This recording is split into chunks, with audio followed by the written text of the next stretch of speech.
जानी भाई 4 बार नगर सेवक रहे, उन्होंने प्रस्थापितों की दलाली नहीं करे। जानी भाई 4 बार नगर सेवक रहे, लेकिन कभी अशोक चौहान के सामने घुटने नहीं टेके। ये जानी भाई की खूबी है।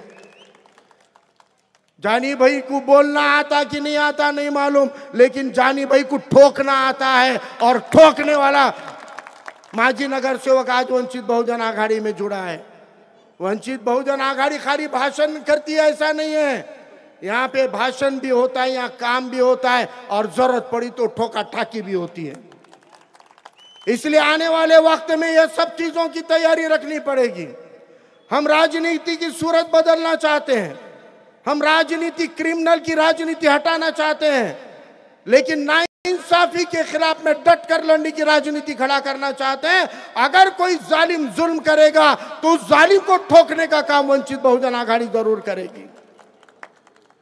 अगर किसी एक आम आदमी की जमीन पर जाके हमारी ताकत से हमारा कोई बंदा कब्जा नहीं करेगा, लेकिन अगर कोई जालिम कब्जा करेगा तो उस जालिम के कब्जे को उखाड़ के फेंकने का काम वंचित बहुजन आघाड़ी की टीम करेगी। और उसके लिए हमको कौम के हक में, जनता के लिए लड़ने वाले नगर सेवक बनाने हैं। उस तरीके से पार्टी का संगठन मजबूत करना है। हमको कौम के लिए ईमानदार नेता चुनने हैं, नेता बनाने हैं। मैं आवाम को और जनता को भी कहना चाहता हूं कि देखो, आपको दिशा भूल करने का, आपको हमसे तोड़ने का एक ही हथियार है उनके पास।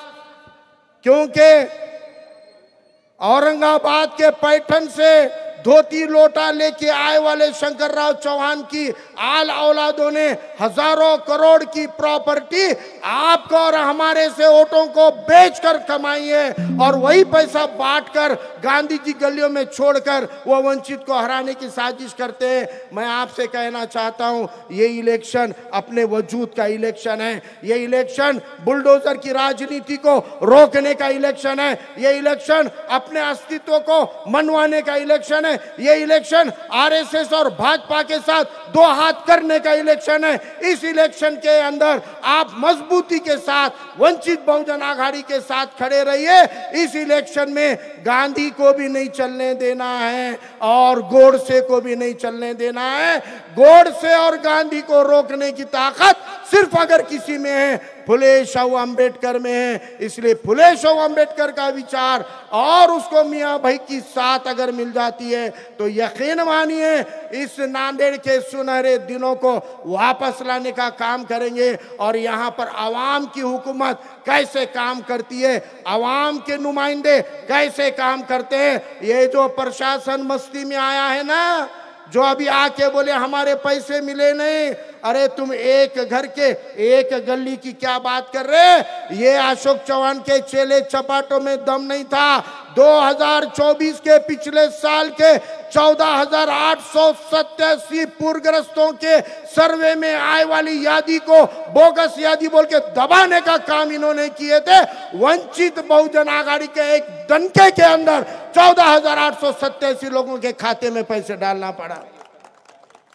एक नगर सेवक नहीं है, एक आमदार नहीं है, एक खासदार नहीं है, फिर भी पावर है। क्योंकि इस पावर का नाम अंबेडकर है, इस पावर का नाम वंचित बहुजन आघाड़ी है, इस पावर का नाम संविधान है। याद रखो, मनुवाद के खिलाफ अंबेडकरवाद से लड़ा जा सकता है। और आज के मनुवाद को या आरएसएस के चड्डी गैंग को ठिकाने लगाने का काम करना है तो फुले शाहू अंबेडकर नाम की लाठी काठी उठानी पड़ेगी। फुले शाहू अंबेडकरवाद को हथियार बनाना पड़ेगा। फुले शाहू अंबेडकरवाद क्या है? संविधानवाद है। संविधानवाद क्या है? वो मसावत उसकी बुनियाद है। जो मसावत 7वीं सदी में मेरे नबी करीम सल्लल्लाहु अलैहि वसल्लम ने हमको दी, उस मसावत की बुनियाद पे खड़ा फुले शाहू अंबेडकरवाद ही आने वाले वक्त में हथियार बनेगा। आपको